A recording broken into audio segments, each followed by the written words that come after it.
Right, hello. Welcome to episode 4 of the ReptiChat podcast. I hope all you guys listening out there are well. I hope everything's going all right for you.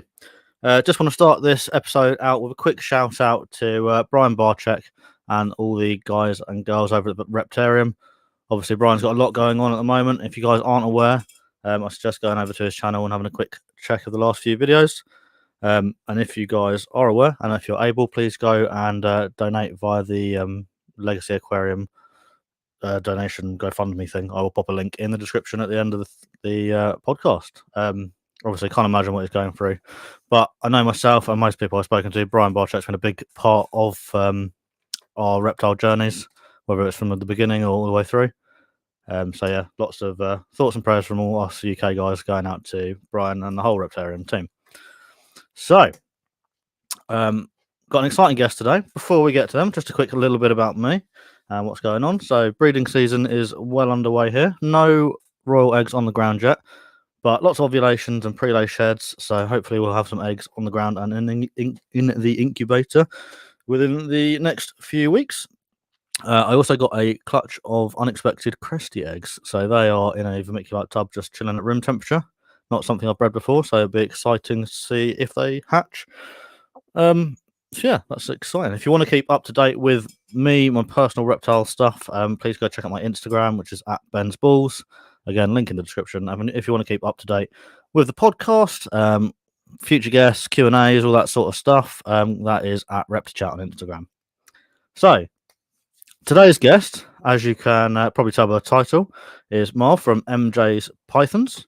I'm going to get him straight on because he's got a massive collection and massive variety of a collection.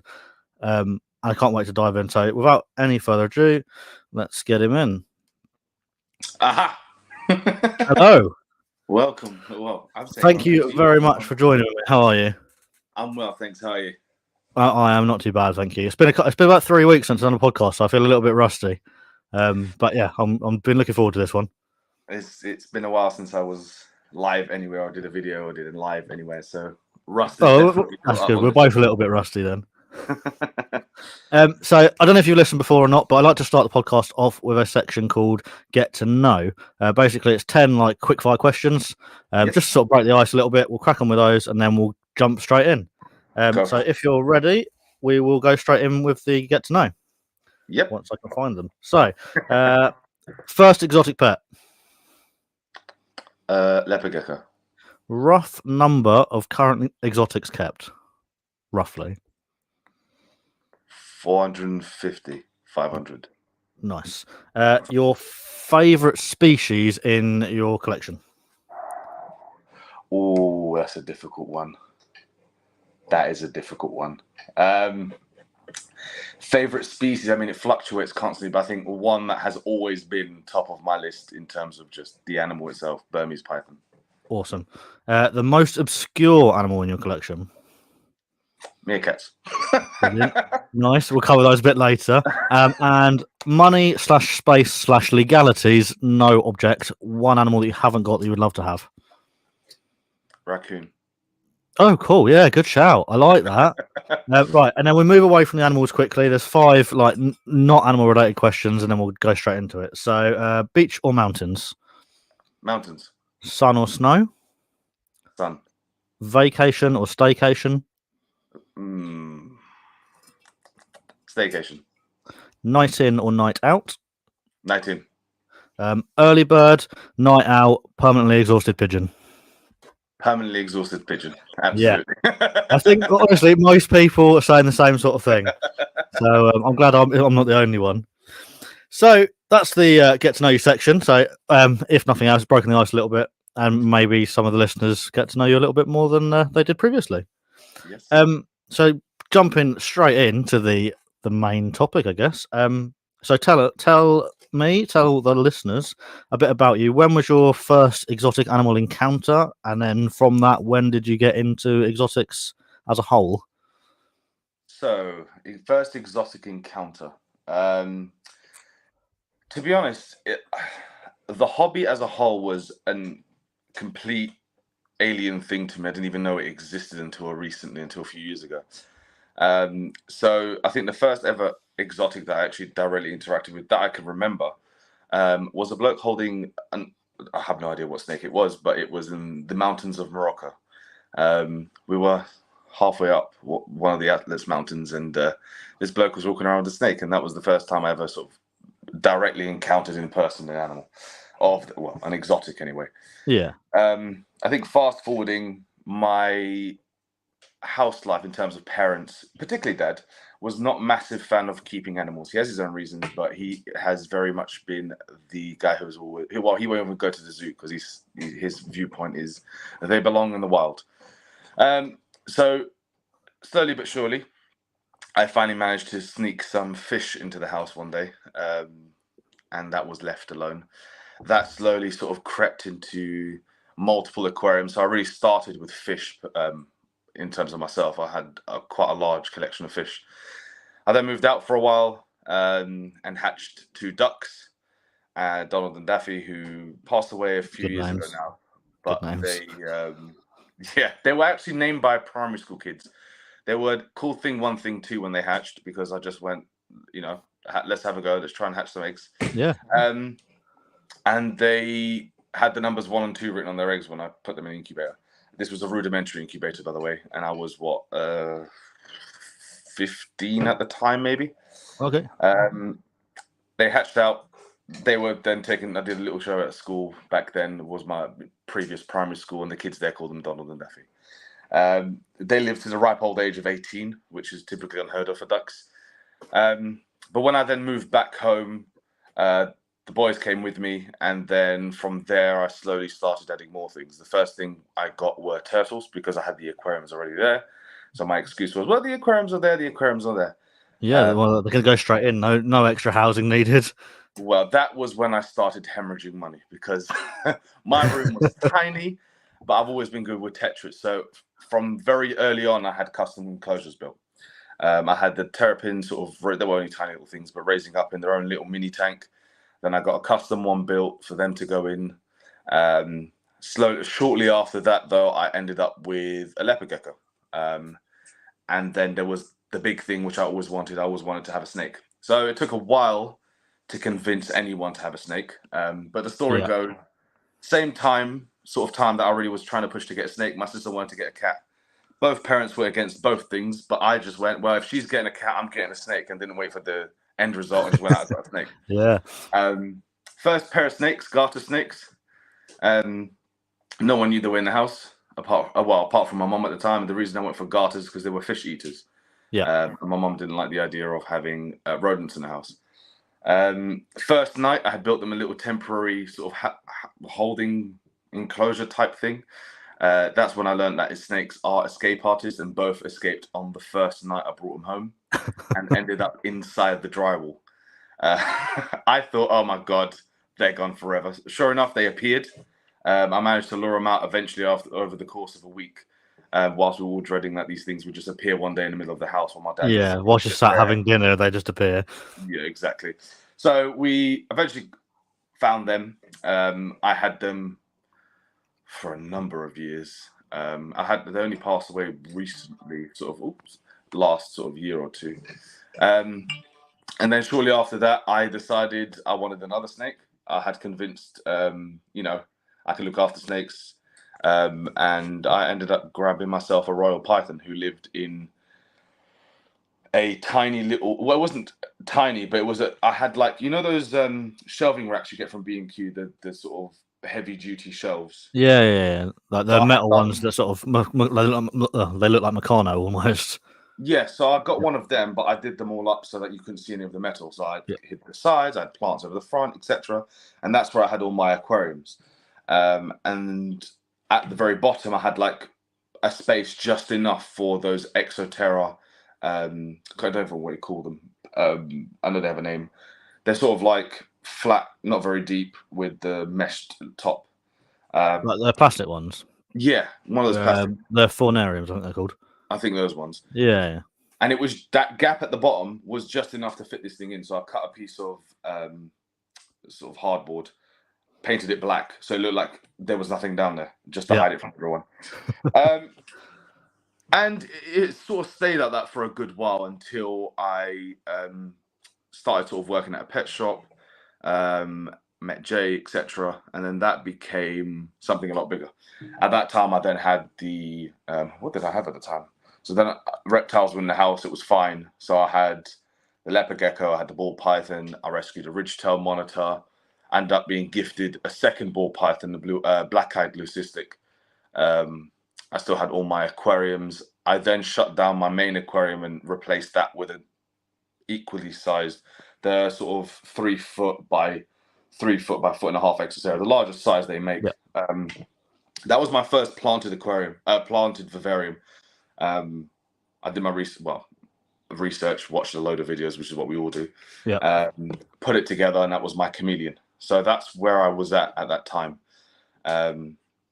And then I moved out and got this place with Jay, and just there was no one to say no anymore. Yeah. And it just snowballed from there, really. Yeah, that's incredible, to be honest. What a sort of jump from going from one small little animal to where you are now.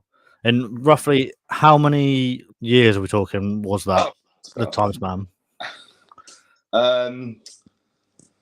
So when did you go from like from the first animal to from the first like a proper exotic, not the fish, let's say first reptile, to where you are now, roughly? So I've been probably 10 years. So really, it's quite a quick expansion, really. Then 10 years isn't much in the long run, but I suppose it goes once you're into a space like you are now. Space isn't really it probably is now, but when you first go in there, space isn't much of an issue. It was a blank canvas to be filled. That's how we looked at this place. Yeah. And I'll bet you, is it full completely now, or is there room for? I have said I cannot squeeze anything more in here, even if I tried. And then I amazed myself at the vast quantity of space I still managed to find. It's easily done. I was at max capacity long before we got into the frogs, and now we've got 7, 8, 9, 12, 13 vivs with frogs, and we are looking at expanding again in terms of the frog stuff. Awesome. To be honest, it's lucky it's just me and Jay here, so every nook and the dogs, but every nook and cranny we can fit stuff in. My thing is, I have never liked, my OCD will not allow things to be disorganized or just random vivs stacked on top of each other. So whenever we build something or whenever we start a project like this, it has to sort of blend with the house. It can't just be there and as an eyesore or just this big bulk of something sticking out. It has to sort of fit in as furniture, or it's supposed to look like it's there, not just been plonked there. Precisely. So, for example, the latest frog viv, we noticed. So we started with our first little tower, which fit into a nice little alcove by the in the living room, and then we noticed in the living room there's a radiator, but you also got the door to the kitchen, and there was just over a foot of like wall at the end. So you had the radiator against the wall, a foot of space, and then the kitchen door. And we're like, you know what? We could fit exoteras in there. Yep. So we used up that entire wall, turned off the radiator, used up that entire wall, making it flush with the door of the kitchen, and then made it a sort of TV countertop area with the cover. And that's one of our displays at the moment. Yeah, that's so cool. That's awesome. So we're going to touch on roars, but I don't really want to do loads of roars today because everyone talks about roars all the time. So we will touch on them quickly, obviously, because you have got quite a few of them in the back behind us. So what are your most anticipated breeding plans for the year that you're excited about, that you want to share? Quite honestly, this year, not much. And the reason I say not much is due to multiple reasons, but also because of the current market. I decided to take a year basically off royals. I have started pairing again recently, but it has been very recently. So if I presume that's a few selected pairings as opposed to the normal amount. I've got a potential of about 40 breeder females, which I could breed if I wanted to. I think behind me we've got tags on about 7, and I'm not pushing any in particular. It was just so this year we are working predominantly on stuff where one of those instances where regardless of what hatches out of that clutch, we're keeping everything. So I sort of kept it to right project wise. Let's look at clutches where realistically, unless obviously we get screwed with the sexes, Yeah. it would be something regardless of what comes up, we are looking to keep rather than the clutches where you're trying to hit one particular outcome. Just to keep it lighter this year, I suppose. Gives the girls a break. I know there's been, for some reason, a shortage of rodents out there at the moment. Yeah, it does seem that way at the moment. I couldn't get a hold of rodents for love nor money. Obviously, we do have the rat shed. That has been temporarily shut down just because of events. But yeah, I shut down the rat Yeah. shed over winter and got basically culled off all the rodents just Yeah. for time, for the fact that it wasn't really particularly going well at that point anyways, and I couldn't get any rodents in. So I just decided, you know what, we've restarted it up again last week. As of last weekend, we've repopulated Okay. some of the tubs with new rodents. Yeah, to be honest, sometimes it's good to sort of start almost from scratch again, I imagine. It's not something I've done yet, but I would like to get into the rodent game at some point. I think, Not necessarily to produce all of the food that I need, but it's quite handy, like say, if it gets to the point where I can't get hold of any, that I know I've got a backup. well, we had fluctuations. We were going through periods where we were producing more rodents than we could feed off physically, Yeah. to periods of producing no rodents at all. And I tried different. I mean, they were eating like kings. They had every, fresh fruit, vegetable, had about 7 different types of muesli, dry foods we were feeding them, etc. I think the key point that I missed was the turnover rate for the adult breeder colonies. So I've spoken to a few people who've been doing this for a while and have had, consistent success rather than the ups and downs, as well as people who have had similar experiences to me where it goes really up, you're producing loads of rodents and then it suddenly crashes again. Yeah. And I think the one thing we weren't doing quite as well, quite like the ones who've got that permanent success, is replacing the breeders. So we are Okay. now moving to sort of a plan of every 4 months from their first litter, replacing the breeding stock. Yeah. And we're going to see how that goes, basically. Okay, it'll be interesting to know how it goes. I'll definitely, if it's more if I get the go ahead from my wife than anything else, I'll be sure to send you a message later on in the year. Yeah, we had the ability to just a couple of years ago. We built a 10 by 8 foot shed, Yeah. just for the rodents, and it's been handy to have. And to be honest, it's probably covered the majority of our feeding on and Yeah. off. The only problem is it was getting to a stage where we were having to spend, roughly about £300 on, a week, well, a month, sorry, £300 a month roughly, on sort of bedding and food for the Yeah. rodents, and then double that again on frozen because we weren't producing enough rodents to feed. So it was a Really double frustrating burden. if nothing else. Yeah, it was we're hemorrhaging money on these rodents and not really getting anything out of them. So we need to Yeah. reassess and see, what are we doing wrong? Because 9 times out of 10, it's us doing something wrong when it comes Yeah. to it. Sometimes, like I said, you need to take a step back and go, "Oh, right, okay." Yeah. So no, that's good. I'm glad you got it started back up again. Hopefully, you'll have a bit more success than you were last time. But Yeah, that's good. hopefully we'll have that consistent success this year. And I mean, in all honesty, this is like, I really want it to work out because there are a lot of animals that need feeding, and I always prefer my own rodents. I know what Yeah, I feed definitely. If you them. know exactly what's going into them from birth, then you'll be Yeah. happier feeding them off. But if it doesn't work out, if 12 months from now we're still, ups and downs, lefts and rights, then it will probably be a case of just permanently discontinuing breeding rodents. Yeah. Just settle with the right. We'll buy our rodents in, and then there's an 10 by 8 foot shed, which You can run fill with wild. freezers. Well, run wild with. I mean, we were already coming up with a list of animals we were going to populate in there, and then I went, no, let's get rodents again before we start, the bison madness. Oh, no, fair play. Right, so we'll touch on raws. Let's move away from those because everyone knows what's going on with raws. I want to start with frogs, if that's all right. So I'm going to say I'm a frog virgin. What's my frog experience? I held a white tree frog once, and that was it.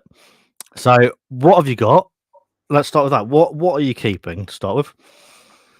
Okay, so currently we have, all dart frogs, different species. So we have, and I'm going to make mistakes here, Philobaites terribilis. We've got Dendrobates tinctorus azuris, the Leucomeles, which are the bumblebees. We've recently got the Aratus, or the high, is it high blues? High blue Aratus. I think they're the 4 species off the top of my head that we're working with at the moment. Okay, and what sort of numbers are we talking as a whole? Well, we have had success in breeding one of them. So most of them. So for example, the Terribilis, we've got a pair, or we thought were a pair. It's kind of looking like it's 2 females because we've had them a year now. No one's calling yet, so we're probably going to be on a hunt for a male. So we've got 2 of them. The blue guys, the Azuris, we have a pair plus a young little pair, and then I've got about 5 at school, which are in an enclosure there. Bumblebees, we had a pair last year. We were successful in breeding them. I think from 1 pair we produced about 57-ish. Oh, okay. Is that a good amount? I don't really know what sort of clutch sizes they I think averages from people I spoke to is probably somewhere around 20 or 30. I think the reason we did quite well was, again, it's a learning curve. We're brand new to frogs, really. But the misting system and the amount you spray them, etc., has a big impact on how they breed. I think basically we didn't give them the cue to stop until we sort of found out that actually you need to stop spraying them to stop them breeding. Okay, so you almost have to cycle the seasons for them to know what's going on a bit. Because we noticed our male was getting quite thin. Yeah. Although he was eating, he seemed quite thin, and we were a bit concerned. Reached out to a few people, and like, yep, he's being overbred, basically. So we reassessed the spraying system. We basically shut it down, started doing it where, not manually because they're all connected to Alexa, but instead of having it just on a timer per se, manually having to actually turn the thing on and spray them once every 2 days rather than twice a day. And he's recovered now. We since have added another 3 pairs of bumblebees, of adult bumblebees, and then the Aratus, the high blue Aratus. We just got a group of 7 in recently, a few weeks ago. It's the plan with them is, that's what we have at the moment. The plan is we built a unit that encompasses 7 Vivaria. So is this the one on your Instagram that's got the branch that goes through all set? Yeah. If you haven't seen it, go and check out MJ's Instagram. It's incredible. It's I'll let you explain it, but it's so cool. I'll show it in a moment. I will go down there. I only came in here temporarily for this podcast because it's quiet for now. Yeah. Until the dogs eventually realise I'm up here, and then honestly, my dogs are being saints at the moment. I'm amazed they're never this quiet. Well, there's a cat flap in this door, and soon enough, Bella's going to shove her head through it. We did take them out for a walk earlier to try and wear them out a little bit. But I will show it off in a moment. It's 7 Vivaria in a row. We wanted it to look like one big one. So what we did is we went to local woods, spent about an hour searching the woods for different candidates for branches, brought a few home, played around with them, what they would look like, eventually found one we liked. So we chopped it up into 7 pieces and arranged it within the 7 to make it look like a fallen branch going through all 7. So just so it ties them all together. It doesn't look as tied anymore because the plants are really starting to take off in there now. So you can still kind of see they're connected, especially to the back end. But that was the vision. And the vision was in each of the 7, we would have a different species of dart frog and a different species of day gecko, of miniature or dwarfed day geckos. Yeah. So staying with the frogs for now. Obviously, you're keeping what are you keeping them in? More. How am I can't word myself. So I was wanting to get into dart frogs myself. With the species that you've got, what would you recommend to start with species wise, and then like a basic setup? So what have I got? I've got a couple of exoterras of different sizes knocking about here. Would I go fully planted bioactive? What lighting am I using? Do they need heat? So frogs, in terms of to keep, the best typically are, well, you've got a few. 3 of the ones we have are typically beginning snakes. You've got Terribilis, which are the largest of the dart frogs. They are very, very bold and boisterous. They sort of run right up to the front when you feed, etc. You've got the Azuris, which are the sort of typical blue-black dart frog. They're quite confident as well. They do well. And then you've got the bumblebees, which are leucomalus. They're a little bit more nervous, so they're not as bold and not out as much. They do get used to you, though. I mean, ours are out more and more every day. And, they know when I'm shaking fly pots. Yeah. They'll all come running to the front. I would say, so you can go about it a couple of different ways. I think, really, as far as dart frogs go, a planted vivarium is just a must. Yeah. It helps you so much with, in terms of shelter, in terms of keeping the humidity up. If your plants are happy, the frogs are happy. There is a saying that frogs like wet backs but dry feet, which is to say they do not like standing in wet dampness all the time because they can get sort of foot fungus, etc. However, they do look at really humid. Okay. So the plants really help with that. Typical sort of Vivaria size, I reckon your standard sort of 45 cubes are really, really good for a pair. You then need to consider as well what kind of community you want. So Azuris don't like being kept, or females fight quite prolifically. I mean, they'll fight constantly. They wrestle, and it's just not recommended. So they're typically pairs only. Whereas the bumblebees and the terribilis, they are communal, so you can keep a large group of them. And obviously, if you're going to keep a large group, the various size come into account. Yeah. We went with a 3 foot for our 3 foot Exoterra for our terribilis. A, because they're a larger dart frog, and B, we had intentions to let them sort of breed and then add from their stock back in there, so we build a nice little group in there. Yeah. We do, however, have our sort of breeding pairs, if you will, apart from the terribilis, which are too big anyways. But the other breeding groups, we have them in the 30 by 30 by 60 tall. Right. Okay. So they'll be fine in a 45. We went with the 60 because we've got the arboreal geckos and the frogs on the bottom. It just creates more separation.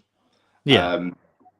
Lighting, we tend to just go for quite strong but cheap LED lighting. So Exoterra do these sort of screw-in bulbs that come from an LED bar. There are cheaper alternatives are basically made in the same factory. They work great. Any LED light essentially is really good. And the reason you want LED is frogs don't like heat. Their biggest enemy is the heat. They can survive really cool temperatures. They cannot survive warm temperatures for long, which is why we have all our frogs downstairs, because up here just gets way too warm with all the vivs and all the heat mats. It's like entering a different climate up here. So they have no heating whatsoever on them. They do have tiny little spider mats, but that's for the geckos. It will not impact the frogs at all. So they've got just on the sides of the vivs, you've just got those tiny little heat mats stuck in. That gives the geckos somewhere to sort of lean on and hug some heat if they want to. We see them do it every now and again. So because I've seen them utilize it, I keep it in there. So really, room temperature is key. It is sort of perfectly ideal for the dart frogs. The summer we were, a little bit worried because of that heat we had last year. Yeah. But we've got big, the bottles that are used for water dispensers. Yes. Big, like there's 25 liters or something like that. Yeah, and they've got that sort of neck at the top. That's what we use as our reservoirs for the spraying system. Yeah. And what we did in the summer is I just got a load of ice cubes essentially and just filled it with ice cubes. So when the sprayer did come on, it was cold water and it brought the whole temperature down. Obviously the ice cubes melt pretty quick, but where they're in cupboards away from the heat, they're sort of, it's the part of the house that doesn't really get too warm at all. They did fine this summer. So summertime, you want to make sure they're in a cool place. You don't want them near a window, especially a window that the sun beats on all day. Yeah. But yeah, very inexpensive to keep once you get it all set up. Yeah, no, it sounds really good. And I was going to do the geckos as like a separate segment, but as I didn't realize you were keeping them together. So how do you what species of geckos are you keeping with the frogs, and how do you find they get on? Are they absolutely fine? No issues at all? Okay. How long have they been in there, that sort of thing? Different people will have different opinions. Yeah. I started keeping them together because the person who got me into dart frogs did it for years with great success, and so do many people. I have had zero issues. I've had them together now coming on, I think we've had the frogs now about 18 months, had them together since the start, never had an issue. So we keep a lot of the Phelsuma species. So Phelsuma lineata, Phelsuma. Who else is there?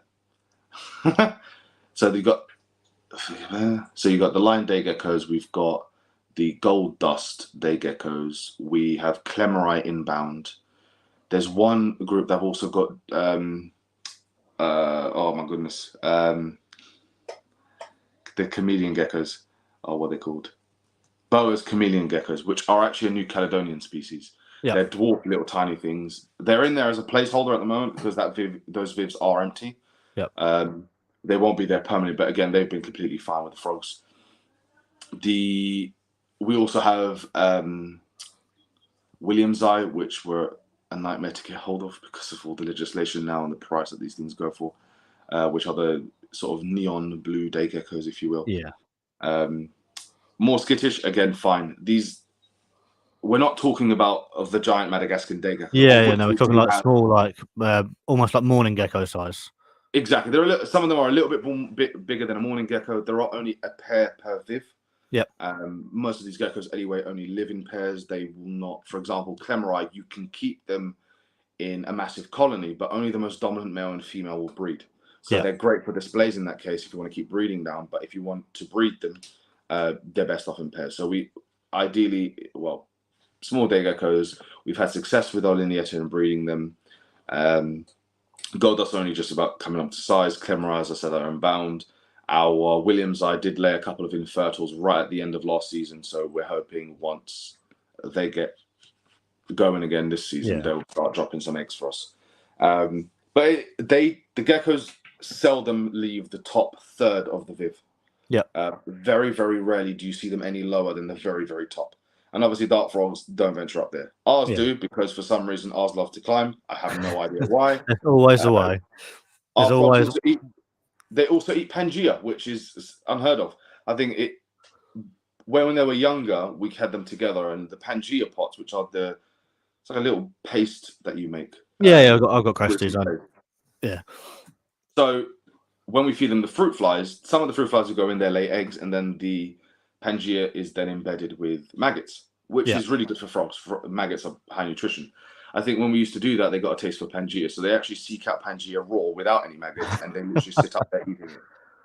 Do you find the geckos come down for the fruit flies at all, or it's just if they're really hungry, then yes, but very rarely are they that hungry because they've always got Pangea available. But they will basically pick off any of the flies that come up into their territory. So as soon as the flies start climbing the glass up to their level, they start picking off everything up there.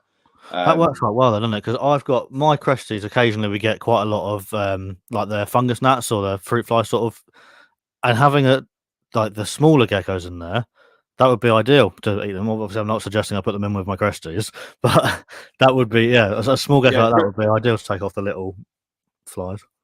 Yeah, they work wonders because unfortunately, the way Exoterras are designed, the one weak spot in terms of fly escaping is the top. Yeah. They just always find a way out. So the geckos they reduce the number of flies that actually get out of the enclosures, which is really good for us because we don't have flies. I mean, in here right now, it's pretty good. This is the royal room. It's the warmest room and the most humid room of the house. But this is also where we breed our fruit flies. So God forbid there are times in here where it's honestly you walk in like a swarm. They don't fly, but they do attract the wild fruit flies because of the smell of the culture media. Yeah. And so you get just wild fruit flies just waiting. The whole time they're waiting. And you come in and think, oh, look, something to suck on. And it's just horrific. But flies aside, they honestly are and I think the reason we got into the frogs and the geckos the way we did is setting up the naturalistic enclosures, setting up the bioactive stuff is honestly a passion. And there's nothing better than looking at a really nicely done vivarium after maybe a year of it growing in, and you know it's really matured and everything's sort of done. Yeah, no, I completely agree. My daughter and I quite often have a conversation that one of our favourite parts of keeping the reptiles is setting up the enclosures. I absolutely love it. So behind me, this one is a chameleon enclosure. Unfortunately, all the plants in there are plastic because I tried with live plants. And he just kept destroying them. So he's got plastic ones, but he's never tried to eat them or anything. So that works really well. And then I've got two Exoterras, one like tall one and one long wide one. one with Cresties in and one with a leopard gecko in. Both of those have got like foam backgrounds, live planted. But the Cresty one, I'm not having much luck with at the moment. Everything keeps dying, so I'm still working on that one. It's But yeah, it's enjoyable. Because gecko-wise, apart from the day geckos, we've been working quite strongly with the New Caledonian stuff. Apart from Cresty, we have a pair of gargoyles, we have a pair of mossies, we have a singular Leachianus at the moment because we're working out what sex it is before we get the counterpart. Yeah. And realistically, they just don't treat their plant. I mean, they don't like it as wet, first of all. So sometimes the plants suffer because of that. They're also nocturnal, so you don't really want to put them under beaming bright lights. So we're still experimenting with how to get it perfectly bioactive, but also keep them happy. Yeah. Whereas, for other reasons, like you said with your chameleon, our chameleon also he's got one live plant in there, but yeah, it's all fake because my previous chameleon would just devour every plant you put in there. The peach throat monitor has completely decimated every square inch of her vivarium. I should have known better. I should have known better when I built it. That foam and bark would not stand up to her claws and her levels of activity. But I bet it looked amazing before you put her in there. I bet you were well happy with it. I know I put that one up online and on Instagram somewhere, and that is in terms of the vibs. I can fit in there. It's I think it's a 5 foot by 4.5 foot by 3 foot. Nice. I don't know how to turn cameras. Not on this platform anyway. But it's right behind me. She lives in the royal room, so this is the Viv behind me. Oh yeah. She has completely decimated every part of it. So we found a tree, a fake tree, and we've just rammed it in there. And it works. She's loving that. It was all bromeliads and all sorts of plants planted in here. She has a spraying system, etc. She's in there somewhere. But if I stand up, oh good lord. So you've also we did the green tree pythons. They're obviously a dream for us. Yeah. But they are now a mixture between live and plastic. Okay. IKEA is remarkably good for plastic plants. It is, I have to agree. In terms of like these little fake ones, they look so great. They honestly do look naturalistic. You sometimes get plants that they try to make look naturalistic, but don't when you mix them with the live stuff. Yeah. These have blended in really well. But they have a waterfall system in there as well, which was something I was really into back then, the waterfalls, and I had waterfalls everywhere. And now I've sort of decided against the waterfalls. Apart from the green trees, which actually works really well. Yeah. The waterfalls just ended up becoming a little bit of an annoyance because of the way we built them. But even behind me here, we have the Bradley's python, which is obviously Bradley's. But again, she's fully planted as well. A lot of the plants in hers came from sort of offcuts downstairs. Okay. Oh, good lord. Let me just place that back. There we go. So yeah, there's the live plant stuff is really cool. And it makes life a lot easier when it's all automated. The more automated you make it, the more you enjoy it. The only time I ever go into those enclosures to do anything is either to trim the plants because they've completely overgrown and are consuming the entirety of the Viv, or to clean glass. Other than that, or feeding, obviously. Other than that, bioactive in terms of waste, etc. The stuff in there just breaks it all down. Even when it comes to the green trees, the springtails and wood lice and earthworms in there, you might notice the poop tonight, and by tomorrow morning, it's completely vanished. Yeah, no, I find the same thing. Even with my leopard gecko, he's got an arid Viv, but it's still like bioactive as best it can be. He has a tendency to eat the wood lice for some reason. Regardless of how much I feed him, he will eat forever. But yeah, like even that, like the poo, it just disappears instantly. But he's a good lad. He's big actually. He's in a 3 foot by what is it? Is it 90 wide, 45 Exoterra? Oh yeah. That's fully planted. But he's old now. He's like 19. So I think Dart Frogs will eventually end up where he is at the moment. Yeah, it's we all know royals are addictive, and they will. I think they always will be. Yeah, frogs are even more so. They cost less in some cases. Yeah. I will tell you, there is nothing better than sitting downstairs in the evening, having dinner, or just relaxing, watching TV, and then the orchestra begins and all the singing starts, and you've got all the singing of all the different species. And I can't wait to have 7 different species with 7 different calls. Yeah. The nice thing is as well, they are diurnal, so they're awake when you're awake. Yeah. And they don't have an obnoxious loud call.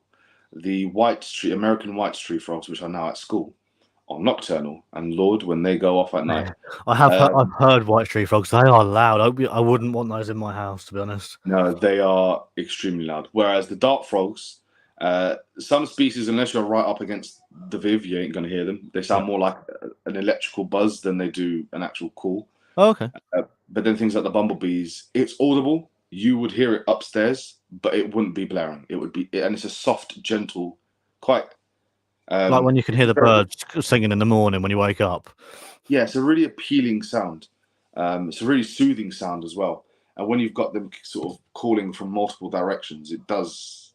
I find it personally very relaxing because it's not that loud, piercing, almost barking that some frogs make. It is more like a sweet song. It's a mixture sort of between crickets calling and a bit more melody. Okay, that's cool. Yeah, I definitely want to add some. I've looked into frogs multiple times, and I've never bit the bullet. But I think once the leopard gecko finally passes away, not that I want him to go, but it's inevitable at some point. That viv would be ideal for something. Maybe I don't know what species yet, but dart was something I've definitely looked at a few times. A 90 by 45 by 45 is a perfect size enclosure. I mean, there's so much you can do. The thing is with the dart frogs and the planted vivaria in general, the bigger you go, the easier everything becomes. I mean, it's more work setting it up, etc. But there's nothing harder than trying to plant a tiny little cube. Because like, where do you fit? How do you fit? Tweezers are coming out. I'm trying to find miniature plants to fit in areas. Yeah, it's like aquascaping. Yeah, oh God, don't take me back to this. And planting a 3-foot carpet of baby tears with literally eyebrow tweezers. It took me. I begged that. I really don't want to think about how many hours I spent of my life literally planting these things with tweezers. But yeah, I mean, I'm actually looking at the Brevdes one, which is the size you're describing, and you know, it's a fantastic size viv at some point for. You know, I would probably say that's the perfect size viv for maybe a communal species. Yeah, so that's what I quite like. Not, I don't want a lot, but maybe like 3 or 4. I don't know. It depends on how the ratios work with the sexes and that sort of stuff. That's something to get to in the future. Yeah, it's definitely something you can, and there are so many species out there to work with. There's a lot of, I mean, most of the dendrobates. I mean, Tincturus, the blue one. There's over 100 different sort of color variations.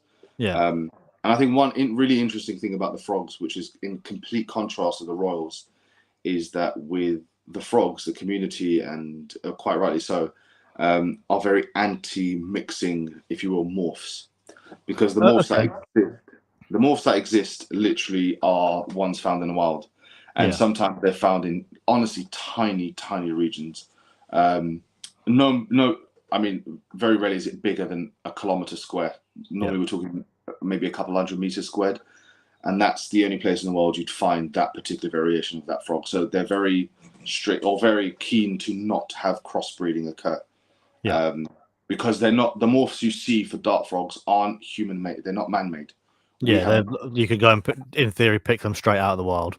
Exactly. They are, their names, etc., represent a specific locality where they've come from. And I really do like that. As opposed to royals, I like picking the sort of the animals which most interest me in whatever way, you know, whether it be color, pattern, or calls.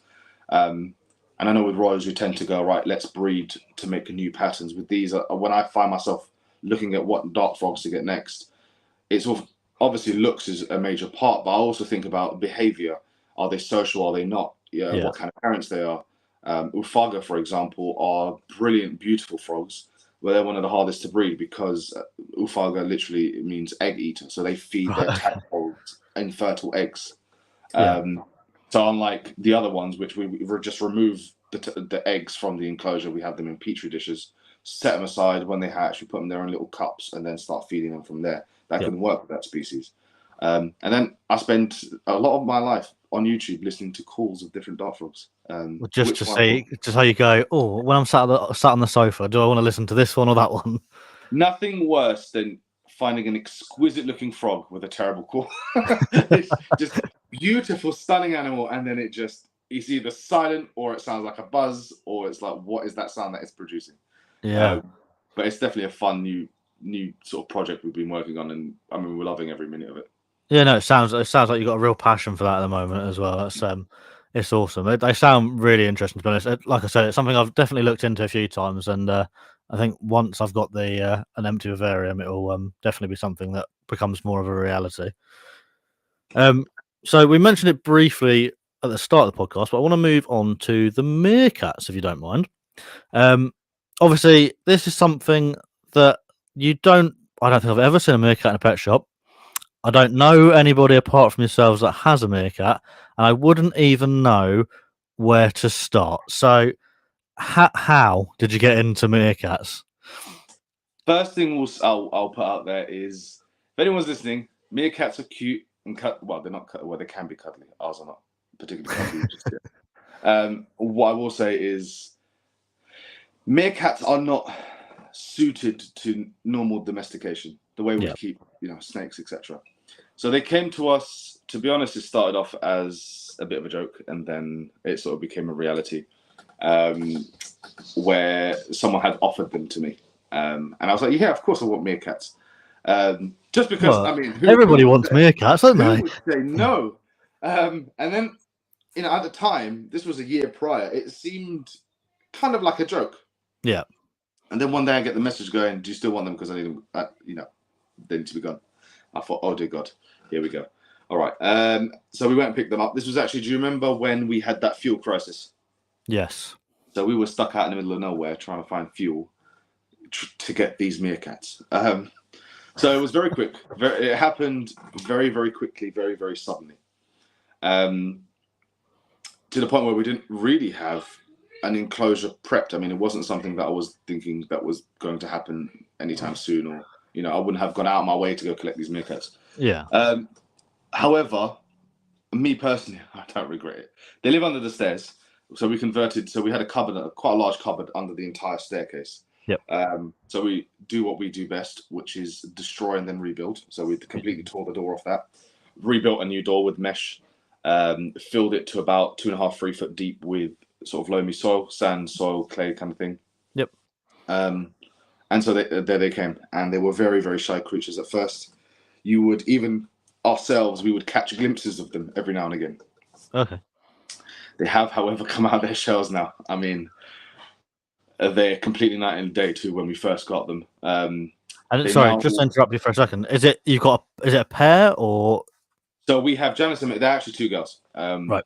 So that was the reason we ended up getting them in the beginning. The previous owner was hoping for a pair, didn't end up being a pair, had other priorities at the time. So we was like, yeah, we look after the girls. Yeah. So the girl, they're amazing. They're not scared of anything except for people. From day one, they were ready to fight the dogs. And they're just fearless. When it comes to the dogs, when it comes to anything else, they're absolutely fearless. They eat everything. And when I say everything, I literally mean everything. Anything and everything they will put in their mouth and they will eat. Yeah. Except for, there's only one thing, which is dog food. Anything marketed for dogs, they haven't the slightest of interest in. But we feed them, so we will feed them sort of cat food, both dry and wet. Yeah. Peppers, they love a good bell pepper. Fruits, vegetable, fish. Literally, their diet is more varied than mine. I'm working on it, but they're certainly more varied than mine. But the sand is also really nice enrichment for them because we will just buy, 10 boxes of Morio worms, for example, and just throw them in the sand. They immediately disappear, and they give us that activity to dig for food. They were very shy, like I said, at first. Now, a very different story. We'll just open their pen up, and they will roam the kitchen. I put up a video recently of her sort of arsing off of, trying to sort of get food and then scratching my leg, trying to get to it. But I will literally be cooking in the kitchen, and they will be at the backs of my legs, just pouring the backs of my legs, asking me for some. And I'll sort of just hand them little bits of raw chicken here and there, whatever I'm sort of cooking with, chop a piece off, and there they go. They have got out a few times, actually. They are out the house or out the pen? Well, out of their pen. They are ridiculously intelligent. They have found a way to bypass the locking mechanism I have for the door and open it whilst I'm at work. And therefore, they have been out all day with the 3 dogs and the cat, because because there are little footprints all over the downstairs. So they have been out and about with the dogs all day. And to be honest, that terrified me. I mean, they have a baby cam for that exact reason. Yeah. To happen. But they get on great. I think the dogs a little bit nervous of them. They do have a tendency of nipping the back of their ankles. Yeah. But they're not pick up cuddly. Yeah. Meerkats can be. You see meerkats on Instagram all the time, and you might see someone sort of, maybe we do more because I post about meerkats. I get more of it shown to me. But got people like cuddling meerkats and in bed with meerkat and whatever. They're not that. Yeah. They're just about getting to the point where they'll let us stroke them if they're feeding. So if they're feeding, I can sit there and just give them proper stroke, and they won't sort of bolt and run away. Yeah. We did successfully manage to give them a bath because one of them had a little bit of poop stuck to her back fur, so it had to happen. So I do have pictures of them sort of all like curled up in the towel staring at us. That wasn't easy. It was easy. It's hard enough giving my dogs a bath, let alone a meerkat. See, the dogs are great. They'll just stand there and let you bathe them. These had to be bathed in a sort of a cage. And I hated it because I really didn't. I was scared that by doing it, I would destroy the bond we've built, and they would be nervous again, etc. Because I'm literally hosing them down as they're in a cage in the bath, and then it's the drying off thing. We're trying to dry them off in towels, and obviously the poor things are terrified. So if you've ever seen the teeth on a meerkat, you don't want to be bitten by them. You really, really, really don't want to be bitten by a meerkat. She tried me once. It wasn't bad. Well, she didn't really try and like properly bite down. It was more of like a warning nip. Yeah. But they soon realized, I think they got used to the fact that we weren't trying to hurt them, and they were fine. In contrast to a few nights later, where we were getting them ready to go to the show at the school, and they decided to hide under the radiator, so we had to try and fish them out. And obviously, we're now poking them and prodding them with sticks because they're literally underneath the radiator. Yeah. Jay thought it would be a good time to pick them up and put them in a cage. That was met with a solid bite straight through the thumb. Nice. They will get there, and they are making progress. I mean, we'll take them out to the garden in the summer. They'll run around in the garden. The supervisor, of course, will be out there with them, but they'll run around in the garden. And they always return to their cat box. Home. They literally have a cat box, which in the year, what I do is, how cat boxes, the top comes off the bottom. Yeah. So we have the bottom part of a cat box flipped upside down in their pen as a den. So that's then buried under the sand, and they dig into it and they make that their den. So when we need to move them, say in the summer we want to put them outside, I'll re-put the cat box back together, and because that base has got all their scent in it, they will always dart back to that box. So anything spooks them, anything like that, they just go straight back to that box, which is really good. But they're again, I will show them off in a little bit because the noises they make are unlike anything I've ever heard. So something I do, I am. There's a couple of questions I have about meerkats actually. So, do you need a license at all? What do they cut? Is it just like you, in theory, going to buy a cat or a dog, but obviously the care is different? Unfortunately, and I will say unfortunately, no, there is no licensing to keeping them. And the reason I say unfortunately is it wasn't until I got meerkats that I looked for meerkats for sale.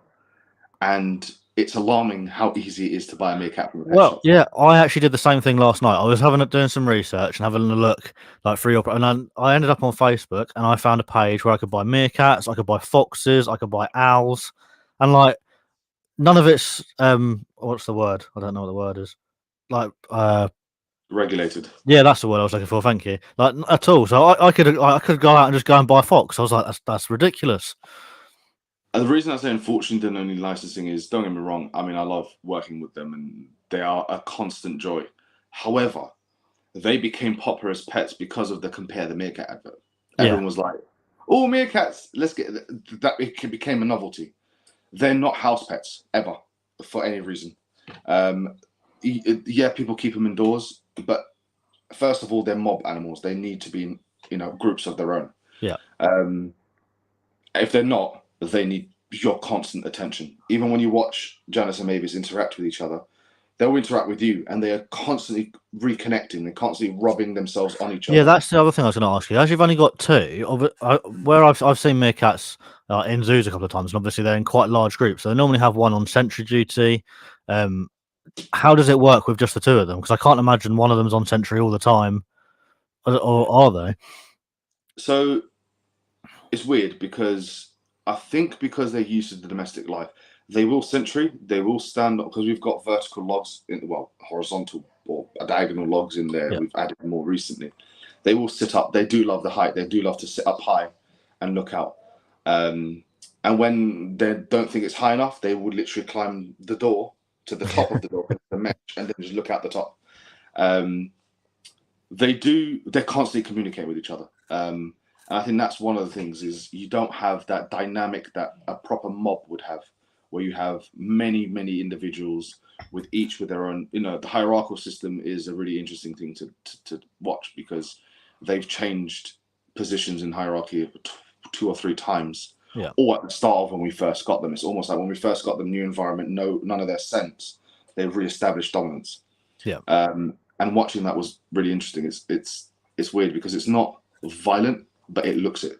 Yeah. You think they're like biting each other, but they're not. They're just rubbing scent on each other constantly. Yeah, I've got a husky dog, and she's similar. So she will play with her teeth out and makes horrendous noises. And if you didn't know, you'd think she was killing something, but that's just her playing. Oh yeah, I've got 2 that you'd come to my door and you'd think we run a dog fighting ring in here. Yeah, because that's what it sounds like. So it's in a way a shame that there are only 2, but they seem to do well because I don't think they're as nervous. So in the start, when you'd feed them, they would eat, but they'd be constant, like they'd grab a mouthful really quickly, stare up at you, and then bolt back into their den. Now they'll sit there and just gobble, gobble, gobble, and not stop.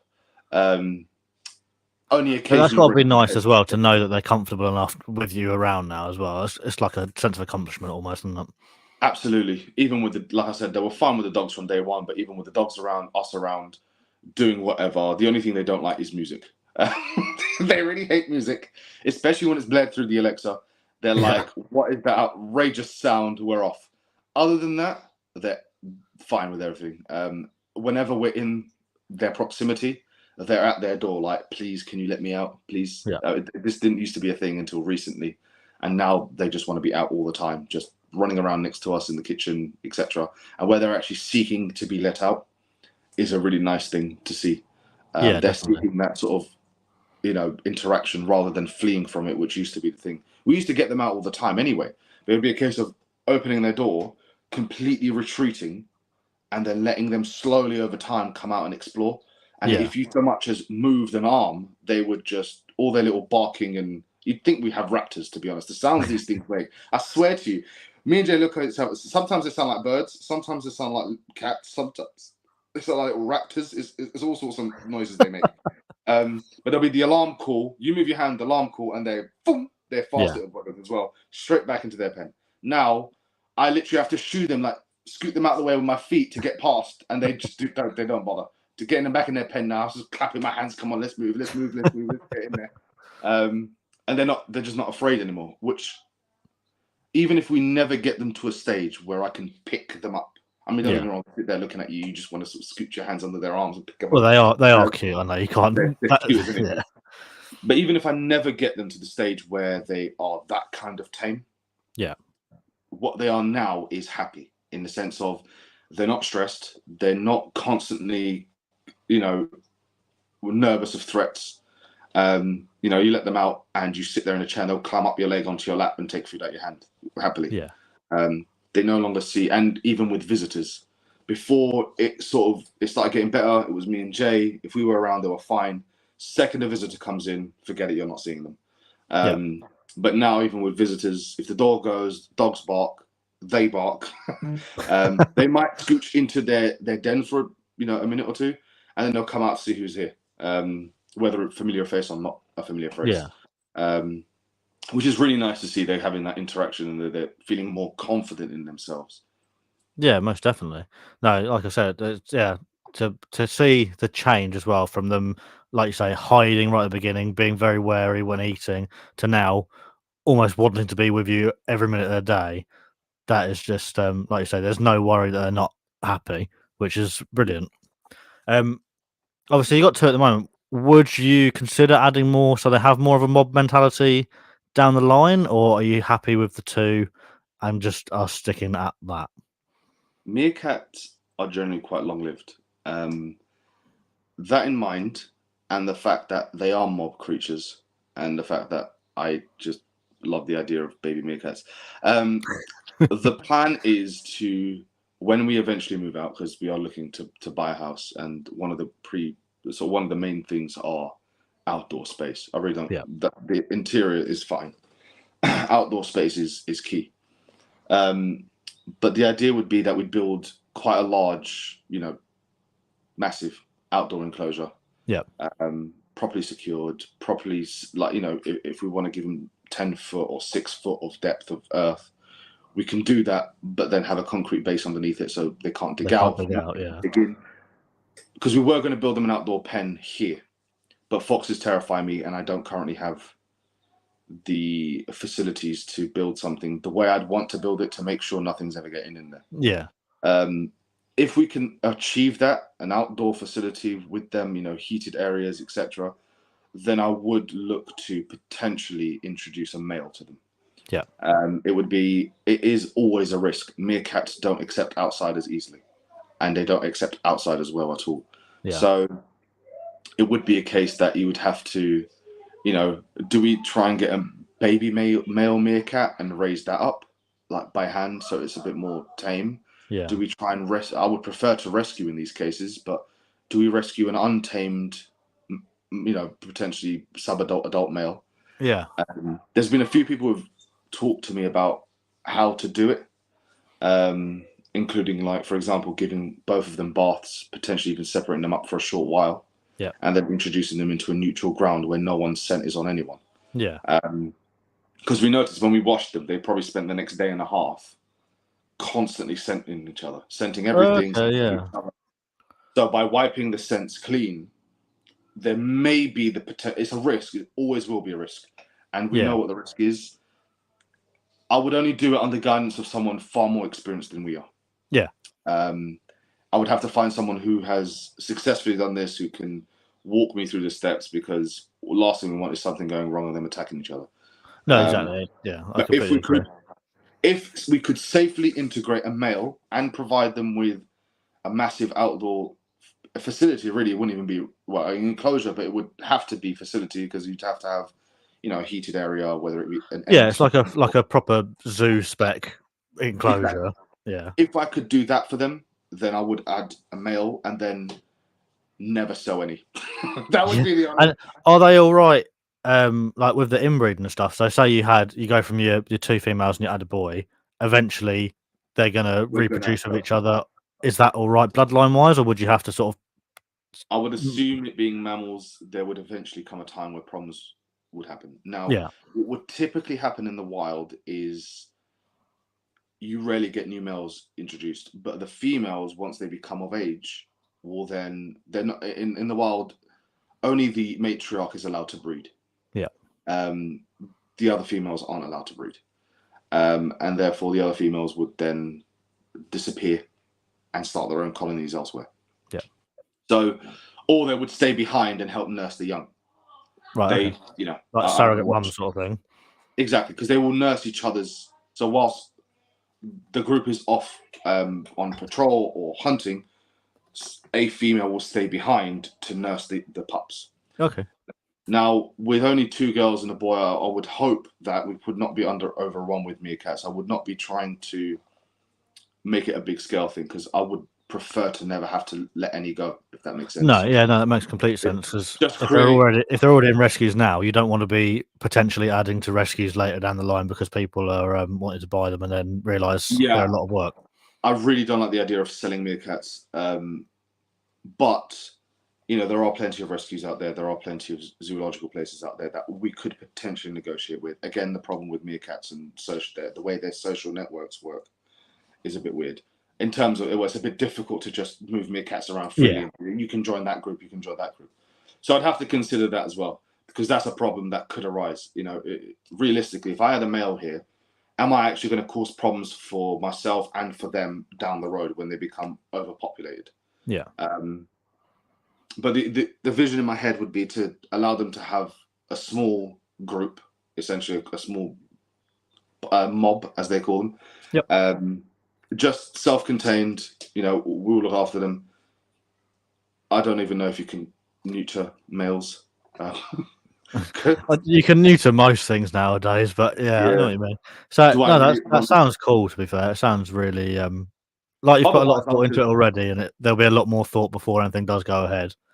Yeah, it would be a number of years from now, and there would be a lot of discussion, thought, logistics of everything, talking with experienced people before we make any commitment. I would prefer to just keep Janice and Mavis on their own, probably more connected to us, where there are only two of them, for the rest of their lives, then potentially introduce problems by adding more of them. Yeah. No, it's their needs over my wants, if that makes sense. Yeah, I want to be able to look out there and look at my little group of meerkats will run out for food. But at the same time, let's say they live healthy lives and, really strong mob. Eventually, all things do perish, including myself. What happens then? Where do these meerkats end up? Well, exactly. If I suddenly build this really good group of meerkats, one day, if I get old and grey, if I even make it to that point, what happens to them then? And that's something else that always plays on my mind, because up until this stage, I have never given up an animal. Yeah. I've never rehoused an animal that I went out and brought home. Yeah. Yeah, no, it is something that, like my wife and I have got tortoises, and it's a case of they're not that old now, but obviously when we eventually die, they're still going to be thriving, hopefully. So then it's where do they go? And obviously they have to get written into will and all sorts and stuff. But that's a while down the road yet, so I try not to think about it. Well, we have a sulcata. We have the Greek tortoise who currently lives between here and the school. And then we have we currently have four redfoots. The tortoise thing is interesting. The sulcata is very interesting. I love tortoises. If we had the space, I would love a sulcata, but there's no room for it, which is unfortunate. But maybe later on in life. Her enclosure now is all right. We take her out in the summer. We put like paddocks outside for her to mow the grass, although there's no grass there this year, so I don't know what I'm going to do with that.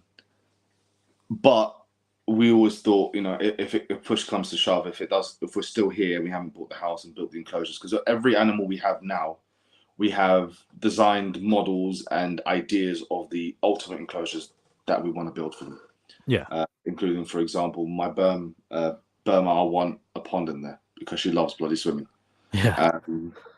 So we have our dream enclosures for our tortoises. However, if we were still here, then she would just have to free roam. I'd have to set up a basking area for her and just have free roam the house, because they do get massive. And I know people they do get huge. There have been people who have successfully kept them outdoors in the UK. Yeah. With hot boxes and stuff like that. So that would be something I'd be looking forward or looking into down the road potentially. Nothing beats natural sun. Yeah. No matter how great the UVB bulbs are, nothing will beat the natural sun. So, a lot of our animals do get outdoor time during the summer. The tegu, the berms, because we put the pool out there in the summer, and before we put all the chlorine in and whatever, we fill up the pools and we just get in the pool with the berms. And they swim around, exercise. We then drain the pool, refill the pool, and put chlorine in, which is a waste of water. But it's enrichment for them. And exactly. And I know they'd never seek to get out of it. Even if you let them go, they might perch on a corner to like support themselves for a while, but Yeah. they never try to actually leave the water entirely. Yeah, they're quite happy perched on the edge. Like they want to be with near the it. rest of their body, with 90% of their body just in the water, either floating or submerged. Yeah. You know, the tiger goes out there, although she goes completely ballistic when it's natural sunlight. But we let her out there on the hottest days, and she's just out there naturally basking. Yeah. Again, all of this under supervision, because if we lived in Florida, God help us all. Oh yeah. Yeah, everything would be out there. But we live in the UK where it gets cold and it's nippy and it's damp. Yeah, or the sun goes in, like it's 30 degrees and the sun goes in and then it rains and it's like 12 degrees again. You're like, what happened there? Oh, that's awesome. So we're nearly there on my notes. There's still a few bits I want to cover. I want to just go over your the annual, what did you call it? The annual animal workshop at the school. So what is that for people that don't know? And how did you start doing that? And how's it going? If we start with where I started doing that maybe 10 years ago, maybe a bit longer. With the ducks, actually, it was just the ducks at the time. I used to go to local primary schools and just do a little show every year with the ducks. I then became a teacher, and whilst training, so there's every year we have Science Week, which is National Science Week, and during Science Week, the idea of it is to get kids excited about science, to reinvigorate the passion, etc., etc. And I just thought, can I bring my animals? Yeah, too right. What sort of age group kids are you teaching? I do secondary, so 11 to 16, well, 11 to 18, because the school I currently work with has a college. Yeah. Our sixth form. So typically, though, 11 to 16, although I've also done primary, I'm currently based in secondary. So there is once a year during Science Week, I take the animals out, which this for us was last Friday, not Friday, just gone, the Friday before. And I just, depending on what the theme is, I create some sort of presentation, and everything goes. I take the berms, I take the meerkats, I take the tegu, the tortoises. This year I took the chickens. I'll take frogs, because I've got my classroom now. I had permission. I run a club after school with some of the kids who have each decided on a particular species they want to work with. I mean, they're breeding red-tailed boas successfully this year in the classroom. Wow, that's amazing. The female, I've never bred a red-tailed boa. I had to. One of the kids was really passionate about boas and snakes, so I said, well, I've got a pair we could potentially house in the school. They've done basically, I get them to do all the research. I act as like the overlooker, the overseer, the guider, if you will. But before they do anything, they do everything. They feed, they water, they clean, they pair them together, they unpair them together. I just show them how to do it, basically. So the female there at the moment is really far along. She's massive, so she's definitely gravid. Yeah. I don't know if she's close yet. I've never bred a boa, so I have no idea. She's still eating, but she's humongous. So she might even get bigger before she goes. But there's frogs there, there's tarantulas, there's leopard gecko, there is about 3 different species of frogs, actually. There's blue-tongued skink, there's all sorts of stuff at the school, chameleon. So we take some of them animals down, and I run the event, essentially. The kids, we start off with a little presentation, depending on what the theme is. Get the animals out one by one. You can imagine what it's like when I bring out the female Burmese python. Everyone is like, oh my God, whatever. But then after that, we get the kids to all get up and just go for it. Touch, feel, interact. Which is awesome, because a lot of, there's not many opportunities really to do that. Even like going into pet shops, most of the time you can have a look, but you can't touch them. So for all these kids, that's incredible. We set up all the safety things, and you get groups of 15, 16 kids, because that's how many it takes in a line holding Burma. Yeah. And they do photo shoots with her, and even members of staff there, other teachers who, this year was 2 of them who had phobias, like snake phobias. And I had a couple of royals out because I was, introducing them to the hobby. And, the fact that the pet trade is a big thing, and royals are, currently a big thing out in terms of the reptile hobby. So they were looking at that, and this member of staff sort of saw these little snakes and was like, oh my God. I walked away, and I said, one of them asked me if I could, how would they go about getting over a phobia? And I went, I'm not trained in phobias, but I can give you an experience you'll never forget as long as you trust me. And that, fair enough. And so I opened a massive trunk that held Burma, and I went, "Here you go, pop her on your shoulders." And I think because she's so heavy, the mind is dealing so much with, "Oh my God, it's so heavy. I didn't expect it to be this heavy. I didn't expect it to be warm. I didn't expect it not to be slippery." Yeah. That before they know it, it's like, "Oh my God, I'm holding a snake." And I mean, I've got a member of staff there who is addicted to the damn tegu. She just goes in there, picks up the tegu like I don't know, a child. Just walks around it. And the animals, because they've done this for so long, and because we've socialized them here so long, I mean, I've said to them time and again, all these, interactions, if you saw them in their enclosures at home, you would never touch them. Forget pick them up. When people see the feeding side of them, it's terrifying. I mean, dear God, I'm terrified of the tegu half the time when she comes face first, mouth open at the glass. Yeah. But with something as simple as tap training, even the tegu, a gentle little tap on her head, and she's just immediately puppy. Yeah. Burma last year, actually, when we did it last year, she was gravid, and I had no idea that she was that far along. Yeah. So she was in deep blue to the point where the pictures are, she looks silver. She looks xanthic. Okay. They were handling her all day. She didn't so much as hiss once. And we brought her home, and literally within 2 weeks, she dropped a clutch of 47 eggs. Blimey.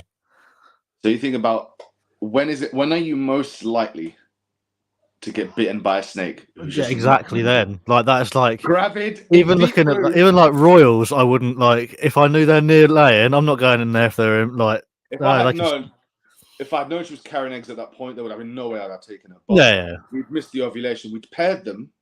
We thought something might be going on. And to be honest, I didn't even notice at the show. She looked big, but she's always been big.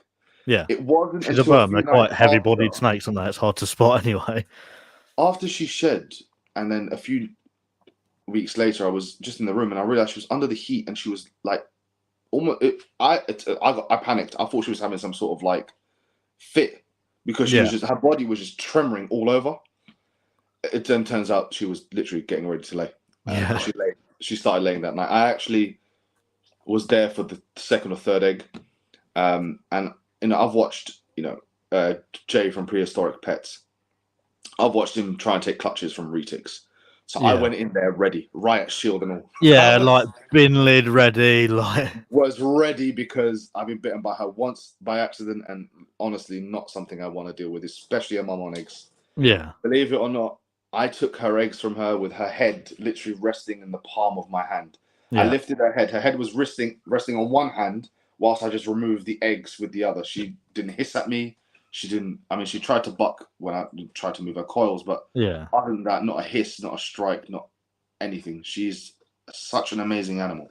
Yeah. And sharing that with kids, I mean, I enjoy teaching, but being a teacher isn't glamorous. No, I can't. No, it's not at all. Any teacher who loves their job in every aspect of it. There are moments of my job I love. There are moments of my job I would throw myself out of a window. Yeah. But I think most teachers would agree. I mean, at the moment, doing these shows with the kids and seeing the passion, and not only in the kids and the staff, and other, the buzz that remains for weeks after it. Just question after question, people coming to find. Oh yeah, I bet. There's quite a buzz before, like in a couple of weeks building up to it as well, because the kids are like, "Oh, the snakes are coming in," or "Oh, the lizards." We always make it a last minute sort of thing. The first year, they didn't know until the day. They had no idea what they were coming in the hall to see. They just came in, and away we went. This year they knew, but it's still, even though a lot of them did it last year, it's amazing how interested kids are in chickens. I mean, honestly, they were fascinated by the chickens. And how often do you get to see a chicken that close up, unless it's in Sainsbury's? I mean, there are 3 chickens here, and about 6 foot, 7 foot away, you had another pen with the meerkats set up on a stage. I mean, the meerkats got out. They slipped the bars because we decided to get them out, and suddenly now the meerkats were running all over the stage, and I'm panicking mid-presentation. I was like, what if they disappear? But it honestly is my passion. That the mixture of the animals and the education side, when they marry up in that way, is honestly the dream for me in particular. So much so that after this year's science event, we put in I have put in a proposition to the trust that we work for, in the hopes of servicing all 36 schools that we're a part of, basically, every year. Oh, awesome. So if I can push for that and just push it out there. The misconception some of these not animals, sorry. I was talking about kids there. The misconception some of these kids and some of these adults have about some of these animals is incredible. That they even, I mean, to people like me and you who are in the hobby, we work with the animals. But to someone who's never really even thought about a snake twice, other than it's a venomous thing that lives in the jungle. Yeah, or it will squeeze the life out of you and you'll die if you go near it. It's such an invaluable thing because it's the public. Yeah. At the end of the day, it's, these kids are all going home to their parents, and beside the point that it helps the hobby, because you're now having kids running home saying, "Mum, I want a snake," with their mum going, "Not in my house, you don't." Yeah. But you educate them on what these animals actually are, and with that kind of outreach, I mean, we must have presented to anywhere between 600 and 1,000 kids on that one day, not including any of the kids who then come in during break and lunchtime, not the countless number of adults who then come in. They each going home having learned a lot about these animals, having touched, felt them, picked them up, poked them in some cases. Yeah. I'm very much about get hands-on. Don't touch the meerkats because they'll bite you, but touch them. Yeah. Get hands-on, experience it, feel what they feel like. You think it's slimy, well, touch it, have a feel for yourself. There's nothing going on there. And honestly, if I could do this as a full-time thing down the road, that is the current goal. I love breeding animals. No, it is incredible. Like, that's to see, like, to show that many kids, and I would say you've probably got 99.9% positive. There's probably that one kid that was terrified, but apart from that, like, they're all gone home, gone, "Oh my god, this is amazing! Oh, I want one of these." And like, I've been interested in reptiles since I was, I don't know, probably 8 or 9, and I found growing up in school that there was nothing. Like, I didn't learn about it at all. If I wanted to know, I had to go on, like, read a book, watch Steve Irwin, or like go to a pet shop and hound the person to let me hold something. So for them to have that experience with you, bringing in such a variety of animals and obviously presenting to them, something that's just, yeah, it's absolutely amazing. Fair play for giving other kids that opportunity. I mean, you get kids who are scared of snakes, but they're in my classroom and they're never more than 10 feet away from the enclosure. And in the beginning, it's like, look, I'll put you on the other side of the classroom. I don't mind, but I'd like to try and work towards it. It can't get you. It's the other side of the glass. It's not the devil. It's not going to come out and get you. It's not interested in you, basically. And I teach with my animals. If I'm teaching biodiversity or I'm teaching adaptations, I'll go and open the enclosure and pull out the boa. Or I'll go into another one and pull out, a gecko or the skink or the chameleon, and teach them firsthand as we're working, as I'm teaching them, and they're lessons they never forget. Yeah. I mean, I every year I teach genetics to kids, and I always take in royals. I do the intro to genetics. I've done a series on YouTube before, but I do that live in my classrooms. Yeah, which is it's awesome. Like, my she's in year 7, and she's just started learning in science about, like, I think they're just sort of covering genetics a very little bit. So I've been teaching her because she understands. If I tell her the royals, like, she understands the hets and whatnot. So we'll she comes home with homework, and I'm like, right, here's a Punnett square with snakes in it. Like, it's the same, but it's just not snakes. And we're talking kids who've never been exposed to Punnett squares, who I deal with a lot of kids in sort of, not very academically able. And everything else they may not do particularly well at, but they always ace genetics because I even have a game where I play it, guess Mr. Elbury's, guess Mr. Elbury's profits for the year. I give them random numbers, random snakes that don't particularly exist. It's just useful as an example. Yeah. I can take a normal and call it whatever the hell I want to call it because the kids don't know any about.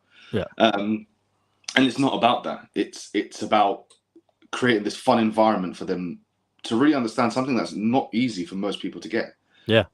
At GCSE, these kids they know probably more at GCSE than most of the reptile hobby knows. We know what a het is, but they will tell you, you tell them het, and they have no idea what the hell you're talking about. You say heterozygous. Oh, now we're talking. Yeah. There's like so many terms they need to know and apply. And I think it's giving them the opportunity to have beyond pictures and videos and talking about butterflies that no one really cares about anymore. Yeah. Giving them, here's an animal, work it out. There's just that experience. I mean, last year we took 4 of the Burm eggs and incubated them in my classroom. And they were there for the pipping, they were there for the egg cutting. They got to see them crawl out the eggs. And that's not just the club, but because, it doesn't happen instantaneously. This was however many days that I was teaching. All these kids are going up and having a look at these snakes hatching. I bet you had kids knocking on the door at lunch and break, like, can we see the snakes hatching? Can we see the snakes hatching? Every day, and I'm like, no, I'm eating, bugger off. Come at another point, and there's never the point to come. But the fact that they come shows there's interest. No, that's awesome. So if I could do this full time, that would be my dream. I mean, if that was the case, if I am successful, because nothing is free in this world, and I have to think about myself and the cost of keeping the animals, taking them in, potential vet bills from whatever reason. Insurance for me, which is something I never thought about before. But I could actually set this up as a business to service these schools, and then maybe one day service more than 36 schools in one trust. Reach out to everywhere else. And I'm in a unique position. There are other companies out there who do it, but either the animals they bring are, I'll give you an example. The leading one in the UK is called ZooLab. It's a company that does these educational visits. What they bring is a corn snake, a leopard gecko, a tarantula, a scorpion, a stick insect, a cockroach, the hissing cockroaches, and an African land snail. They're the animals they bring. I might have missed 1 or 2 insects because it's mostly insects. And they charge $6,000 a session. Yeah, it's mad, isn't it?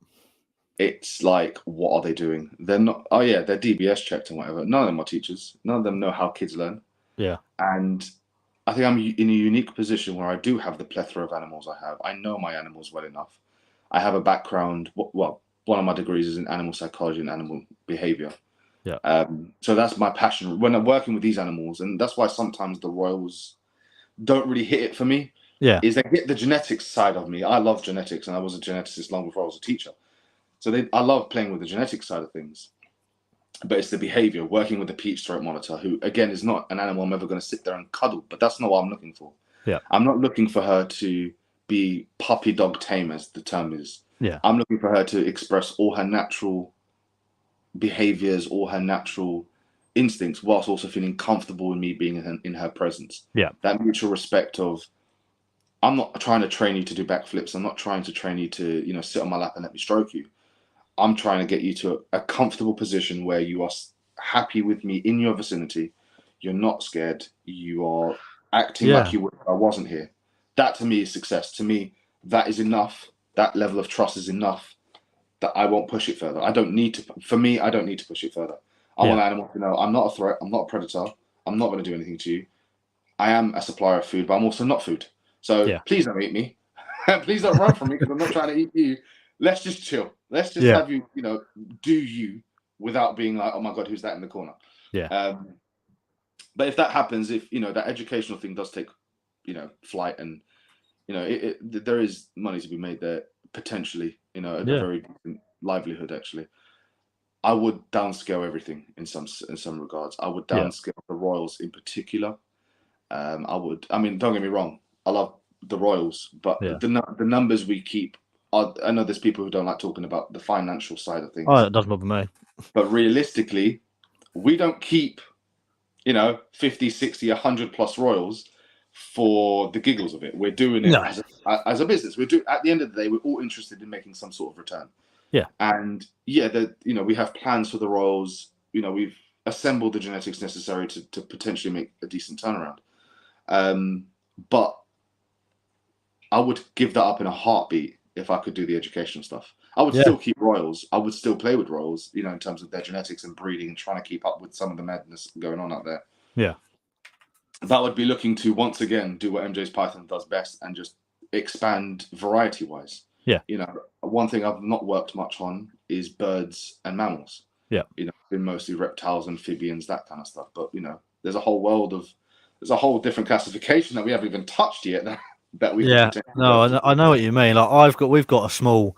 I've got a lot. Well, I haven't got a lot compared to you guys, but I've got 17 royals, a few leopard geckos, cresties, tortoises, chameleon. But like you say, there's so many different animals that even I don't want to turn my entire living room into just royals because I want to be able to have dart frogs or like a monitor or this, that, and the other. And I think you gain so much more experience from having such a variety of animals that it helps the care of all the different types of animals that you have. Instead of just going, I've got royals, they live in a tub. Like I go, oh, I've got royals, but they could benefit from something I've done over here with the cresties or like, absolutely.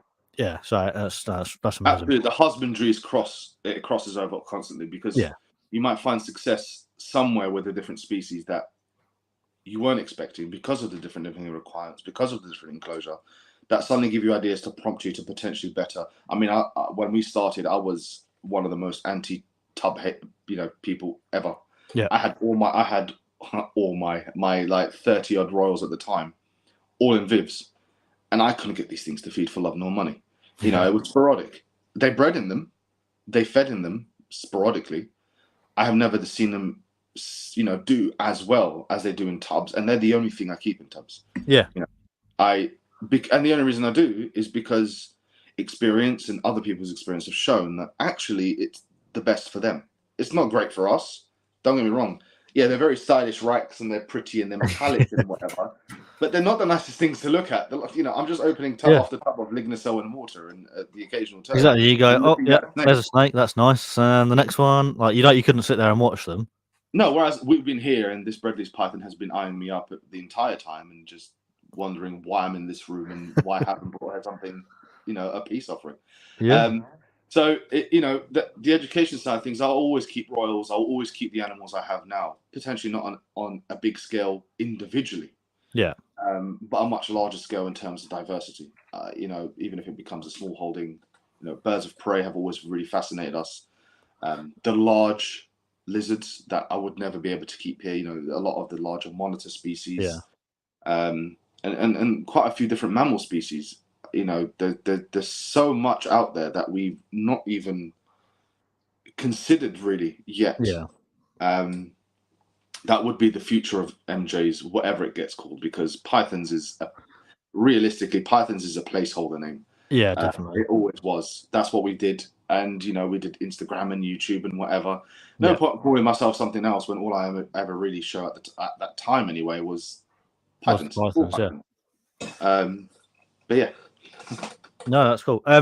Something you've been teasing on your Instagram, and I don't know if you're going to go into any more detail or not, but I'm going to ask. You keep going. I've seen a couple of times now. You've mentioned the arc, or I'm not sure how you pronounce it. Can we go into any detail of that, or is that a no? You're saying nothing until later in the year. The arc is a passion project. It's also an opportunity. I had someone ask me, "Is it an axanthic red striped clown?" It's not. I assure you. I wouldn't big up a reveal where we would be revealing another snake. I don't get me wrong. I love sneaking previews of snakes and stuff, but it's not an axanthic red striped clown. It's something that has been a passion project for me now for a couple of years that I've been trying to do and achieve, but have had to jump a lot of hurdles, and we finally have the opportunity to do it this year. It's also a way of us giving back to the community, a community that I had no idea existed until Jake from Python Junkie. There's his shout out because he wanted a shout out, but there you go. But yeah, Jake pulled us out from obscurity, essentially from the shadows, because we were very content breeding our royals and selling them on Gumtree. Little did I know there was an entire community out there that we were not a part of. But the community has, encouraged us in so many ways. They've been so supportive. This is a way of us giving back. There will be a reveal shortly. I will sort of announce what's actually happening, and I've now leaked a date. But what I will say for now is that, as I said, it's a way of us. It will affect, or it should affect, or it should impact a number of people, quite a lot of people, hopefully. It is, and we will announce exactly what it is and what arc is. We didn't want to call it MJ's arc. because that kind of makes it our thing. This is an MJ's thing. So MJ's is organising it, but what the ARC stands for and what it means will be revealed, hopefully, within the next week. And the reason I said the next week is we are uploading, for the first time in a very long time, a new YouTube video on an egg cutting, which was a clutch that we were not even expecting. That just one of the girls was like, "Here you go, here's 4 eggs." And it just worked out as a perfect timing for us. Now that everything has been 100% confirmed, at the end of that egg cutting video, we'll then announce it, and then we'll make a big announcement on Facebook, etc., on YouTube, Facebook, that kind of stuff. But it's something to look forward to. Yes, something it that sounds very exciting. I'll be watching it very closely because I was trying to work out what it could be, and I don't know. So the ARC has so many. The actual name itself, ARC, although it's not related here. Many years ago, I was going to open a pet shop. And the ARC was part of its name back then. It was going to be, the ducks were my main thing at the moment at that time. So I was going to name it after them, and the ARC was going to be involved in the name, etc. So when we were thinking of a name for this whole thing, it does stand for something, but the ARC was something that was close to me from the past. Yeah. So I had to make it work. I had to sort of fit the words in. Will it work? Will it not? Could we call it the ARC? What could the ARC stand for? Because, But yeah, I will say keep your eyes peeled. More announcements will come soon. Awesome. I'm very, very excited about it. And I hope it's the start of a whole new thing again. It sounds really exciting. Right, so we're going to start to wrap up. As much as I could sit here and go on for another hour at least. My belly's rumbling. I'm quite hungry. and so, if you don't end it now, I am known for going on for 4+ hours. It's fine. So I've got a few little bits to wrap up, and then we will call it a day. So you have already given a shout out, but is there anybody that you wanted to, particularly friends or inspiration in the hobby, or not necessarily in the hobby, that you wanted to give a shout out to? The community as a whole is in its entirety for every positive thing that has come from it, and every negative thing. Because every negative thing has been food for thought and progress. Individual shout out, obviously I gave Jake a shout out. Jake is, although many people think Jake is part of MJ, he's another J. He's a different J. It's MJ, and then there's Jake Python Junkie. And he has been we called him the boss for the longest time, or the manager, because he was the one who got us out there. He's the one who pushed us to go onto YouTube, onto Instagram, to reach out to the community, and the response has been phenomenal, and I still can't believe it. So him as just, a constant grounder. Yeah. That man loves to ground me every time I'm high, which might sound a bad thing, but he keeps my head out of the clouds, which is a really good thing. No, it is good to, definitely. In terms of inspiration, especially in current circumstances, obviously, Brian Barczyk. I mean, to say the news is devastating, to say watching the last few videos has been... It's been heartbreaking, isn't it? Extremely difficult. Literally, it's like one of the hardest things I've had to watch for a while. Just because of how sudden, just because of how severe, just because of just how, like, you don't... It sobers you up quite a bit. I mean, at least me. It really does. It makes me think, like, my wife and I have been sat watching his videos for the last, I don't know, we've been together nearly 10 years. And the last 2 weeks, I don't think either of us have cried watching a YouTube video as much as we have in the last few days. Yeah, it was. And it's just horrendous. It is horrendous. Sobering as well, because who would have thought? Yeah. And I'm certain he would have, and he's expressed that, a few weeks ago everything was fine, and to suddenly get this kind of news it's sobering in the sense that no one knows who's next. No one knows what could happen tomorrow. So if anything that has brought back to the forefront of my mind, it's today is the only thing that matters. Yeah. And it's always good to look to tomorrow. It's always good to have ambition, but don't always live into tomorrow. Don't always appreciate the time we have now. Yeah, appreciate what you've got going. As well as having goals, it's good to just take a step back and go, actually, I'm doing all right at the moment. We are hoping to use the ARC as well to support Brian in hopefully a really good way. I mean, Yeah. in as much of a capacity as we can. Yeah. We all wish we could do more. I'm personally, as MJs, we're going to try and really put something together to try and help with his dream of essentially the legacy. Yeah, definitely. I mean, it's called the Legacy Aquarium. His legacy will never go, and it's hard to talk about it really because for so many of us, I know there's people who love Brian, people who detest Brian, and regardless of your opinion on him as a person, he is responsible for so much of this hobby, for the actual existence no, I of completely it. agree. We're not talking about the latest royal and the new gene here and there, but the passion, the enthusiasm, and I relate to him some. I mean, he's done it through YouTube and through building the Reptarium, and I love nothing more than one day to build something like that. Yeah. Which is an ultimate goal, is to build some sort of educational area where people can have that experience here in the UK. But his passion is what pushed so many of us forward, in particular us. I would have never tried to breed royals. I would have never tried to do any of this if it weren't for the inspiration I got from him. Yeah, I completely agree. There have been so many other people who have affected us, and there's so many people. I mean, we couldn't think everyone. Thank you. But especially in these times, our thoughts and prayers are with him. And Most definitely. He said about hoping for a miracle, and I damn well hope so. I think everyone is hoping for a miracle. I think Brian is probably he's like this. What's the word? This generation's like Steve Irwin, and it's horrible to say because Steve Irwin's like the same, like should be the same age, but he was obviously taken so early.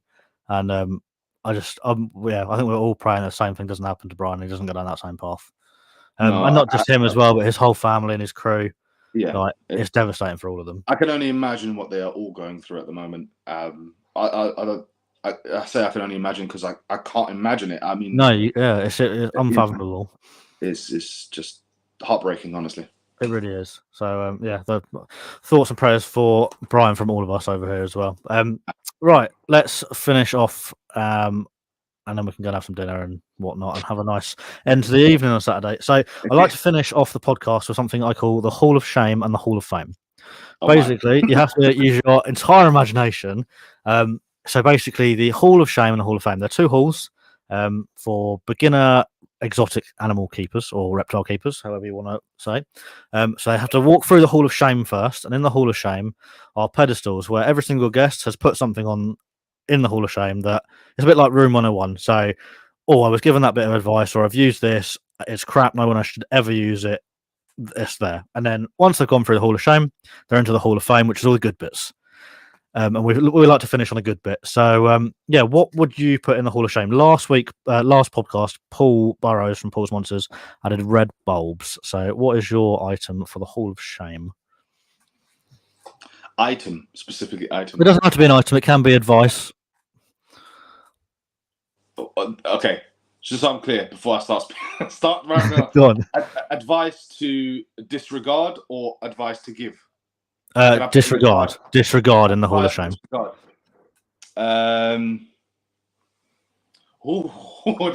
This is an interesting question. Oh my lord, you've stumped me. So I'll give you some examples of what we had. So Paul's put in red bulbs. I suggested the heat rocks. We've had someone suggest a specific type of water bowl that they had no luck with, and then we had somebody that said, "Don't." What did they say? Don't think you know everything. Or so it was a sort of like a backwards way of saying listen to what other people have to say. But I definitely put that. You'll never be the best at anything because we always have room for improvement. So in that vein, listen to everyone. Don't take everyone's advice.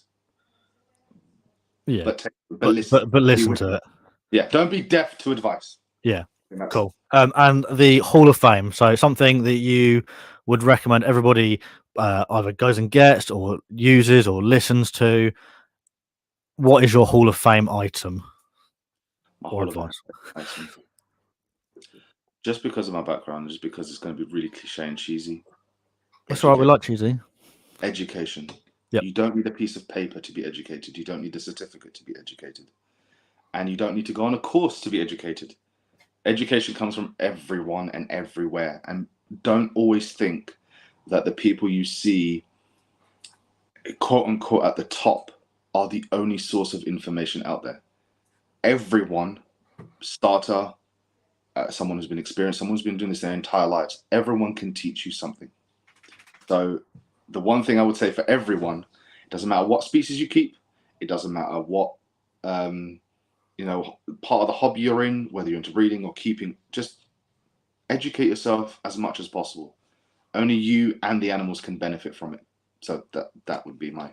I think that's a cracking piece of advice to add to the Hall of Fame, to be quite honest. Thank you very much. So that is the end of the podcast. All you got to do now is plug yourself, so to speak. So Instagram, Morph Market, YouTube, Facebook, anything. Where can people find you? MJ's Pythons basically everywhere. So MJ's Pythons on YouTube, MJ's Pythons on Insta, MJ's Pythons on Facebook. Morph Market will be under MJ's Pythons. TikTok is under MJ's Pythons, although I haven't really started playing with it so much yet, but it has all been very quiet for a while. So apologies for everyone who has already followed us, who's thinking, where the hell have they gone? We will be back. There are exciting announcements, as we talked about.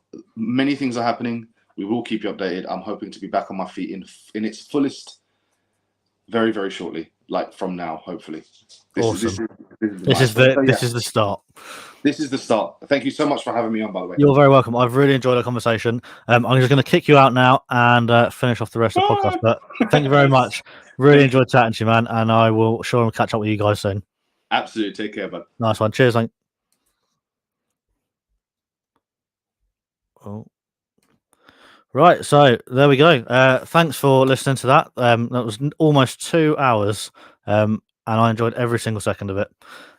Like I said at the beginning, if you want to keep up to date with what's going on, you can check me out. At Ben's Balls is my snake or reptile Instagram, and at ReptiChat is the podcast official Instagram account. Go over there and give us a follow if you want to keep up to date with guests and whatnot on the podcast, and like Q&As and things like that. They'll be on the Instagram stories before they go onto the podcast. If you want to support the podcast, there are some links below, so you can give us a follow, give us a like, comment, subscribe, follow, all that sort of stuff. There's also a link to buy me a coffee, so if you wanted to donate towards the upkeep and running of the podcast, it would be much appreciated.